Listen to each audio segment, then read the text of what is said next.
नाज़रीन, अवामी न्यूज़ में खबरन जो सिलसिलो जारी है। इन वक्त असीं तव्हांखे राणीपुर में खबर ॾींदा हलूं त राणीपुर भरिसां दराज़ा शरीफ जे रवासियुनि जो कश्मीर पुलिस ऐं बासरनि जी ज़ातियुनि ख़िलाफ़ एहतजाज। शादीशुदा औरत खे गुम करण जो इल्ज़ाम हिन हवाले सां पेश आहे। राणीपुर में अवामी न्यूज़ जे रिपोर्टर नदीम शेख जी ही रिपोर्ट।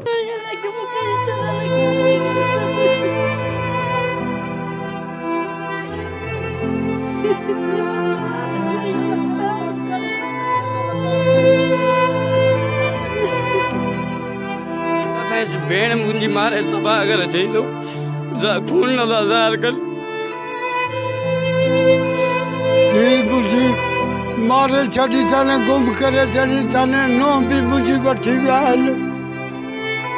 नाज़रीन, असां हिन वक़्तु मौजूदु आहियूं राणीपुर भरिसां दराज़ा शरीफ में, जिते चांडिया बिरादरी माण्हुनि इख़्तिजाज कयो आहे। अचो त सां ॻाल्हि ॿोल कंदो, छा चवणु आहे? अॼु 3 ॾींहं हिननि जी रड़ियूं लॻी पयूं आहिनि। हिन जे कहिड़े बि तरीक़े सां मदद कई वञे। जे अगरि मोल आहे त मोल मिली वञे, जे जेरी आहे त जेरी ॾेखारिजी वञे।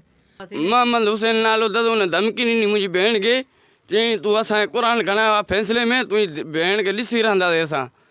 ॿुधे उहे मारे राति जो गुम करे चयूं मूंखे सुबुह जो उथारियऊं, जीअं उल्टी कई अथऊं। मूंखे उल्टी आई आहे सुबुह सां। मूंखे चई तुंहिंजी भेण लाइ करे भॼी वई आहे। हुननि मारे गुम कया। हुन जो एतिरो मुंहुं लॻो पियो, सुको पियो। चयोमांसि तूं मारी आहे मुंहिंजी भेण। मां पंहिंजे वॾनि लाइ फ़ोन कई, पोइ हिते हे आया, हुते थाणे ते वियासीं।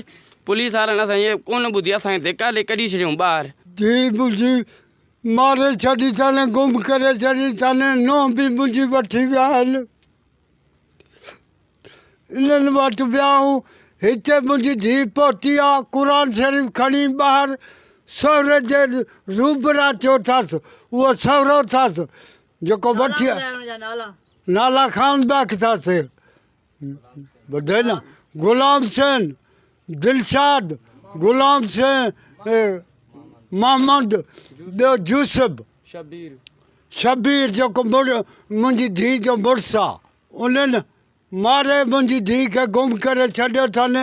मां हिते वियो आहियां ज़ाल सुधो, मिलण ई न ॾियनि, धिका ॾेई मूंखे ॿाहिरि कढी छॾियोनि। असांजी छोकिरी गुम करे छॾी अथनि, मारी अथनि, मूंखे ॾेखारियूं कंहिं बि नथा ॾियनि। असांखे लाश ॾियनि बसि, छोकिरी जो या छोकिरी ॾियनि असांखे। हा, तव्हांजो छा मुतालबो आहे? असांजो इहो मुतालबो आहे त असांजी नेड़ी ॾेखारनि, असांजो इंसाफ़ कयो, हक़ कयो, नाक न कयो असां सां।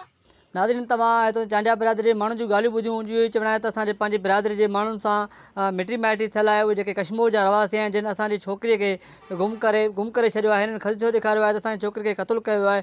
हिन DIG सखर, IG सिंध ऐं ॿियनि आला आमदारनि खां मुतालबो कयो आहे त असां सां इंसाफ़ कोन्हे। असांजी जेकी छोकिरी गुम कई आहे उनखे बाज़ाइब करायो वञे। जेके मुलवस जे माण्हू आहिनि उनखे ख़िलाफ़ गिरफ़्तार करे कानूनी कार्रवाई कई वञे। जी, वधीक ख़बरनि ऐं तफ़सील जे लाइ विज़िट कयो असांजी वेबसाइट awamiNewsHD.com ऐं ॾिसंदा रहो अवामी न्यूज़ HD।